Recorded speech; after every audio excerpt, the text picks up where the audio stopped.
कभी एक ऐसी स्त्री के बारे में सोचा है जिसे चोट तो पहुंचाई जा सकती है लेकिन उसे हराया नहीं जा सकता?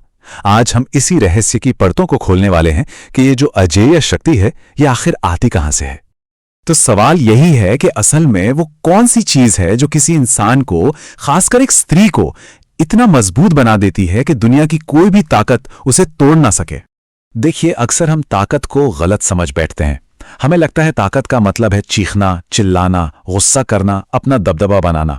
लेकिन सच्ची ताकत वो तो इसके बिल्कुल उलट है। वो शांत होती है, मौन में रहती है। वो शब्दों में नहीं बल्कि किसी की मौजूदगी में ही महसूस हो जाती है। तो फिर ये असाधारण ताकत आती कहां से है? सच तो ये है कि ये कोई पैदाइशी तोहफा नहीं है। इसकी शुरुआत होती है गहरे दर्द से, एक ऐसे अनुभव से जो इंसान की आत्मा को अंदर तक झकझोर कर रख देता है। ये दर्द किसी भी शक्ल में आ सकता है, जैसे किसी अपने का विश्वासघात, दिल का टूटना या कोई ऐसा नुकसान जो इंसान को बिल्कुल अकेला कर देता है। ये वो रातें होती हैं जब इंसान अकेले रोता है और कोई समझने वाला भी नहीं होता। और इसी सोच को एक बहुत खूबसूरत कहावत सामने रखती है कि दर्द कोई सजा नहीं बल्कि एक चुनौती है। ये एक इशारा है कि इस आत्मा को किसी बड़े मकसद के लिए चुना गया है।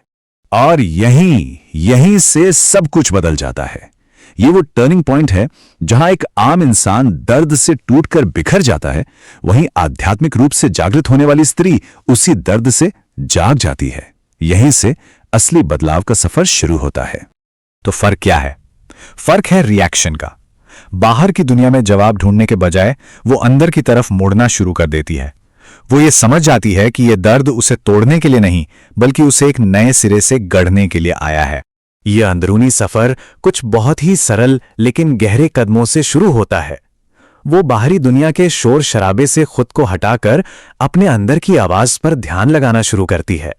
और यकीन मानिए, जिस दिन कोई अपनी आत्मा की आवाज सुन लेता है, उस दिन से दुनिया की राय, लोगों की बातें, उनकी तारीफें, ये सब मायने रखना बंद कर देती हैं।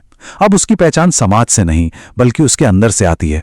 और यही एहसास उसे सही मायनों में आजाद कर देता है। इस अंदरूनी जुड़ाव के साथ कुछ असाधारण गुण उभरने लगते हैं।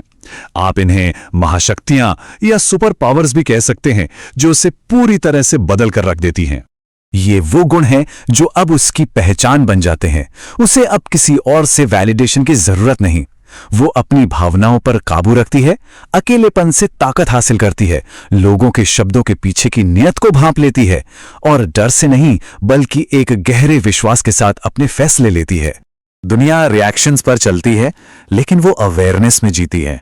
मतलब जब कोई उसका अपमान करता है तो वो फौरन जवाब नहीं देती। वो पहले ठहरती है, पूरी स्थिति को समझती है और फिर तय करती है कि क्या इस पर अपनी ऊर्जा लगाना भी जरूरी है। यही है इमोशनल मास्टरी। यहां एक बहुत गहरा सच छुपा है।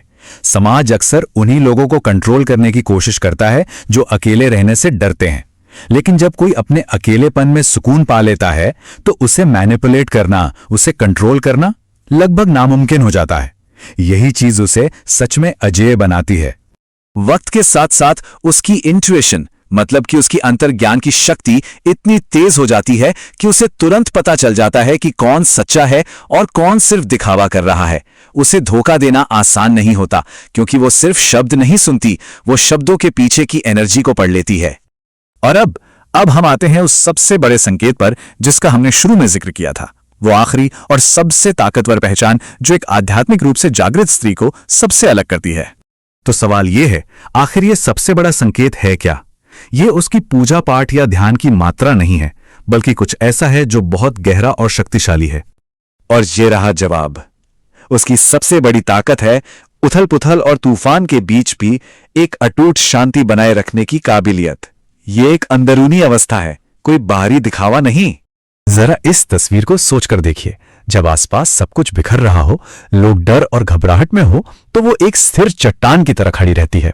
उसे पता है कि ये मुश्किल दौर भी गुजर जाएगा और यही समझ उसे निडर बना देती है। तो आखिर में याद रखने वाली बात बस इतनी है कि जब एक स्त्री अपनी आत्मा से जुड़ जाती है तो वो सिर्फ मजबूत नहीं बनती, वो अजेय बन जाती है।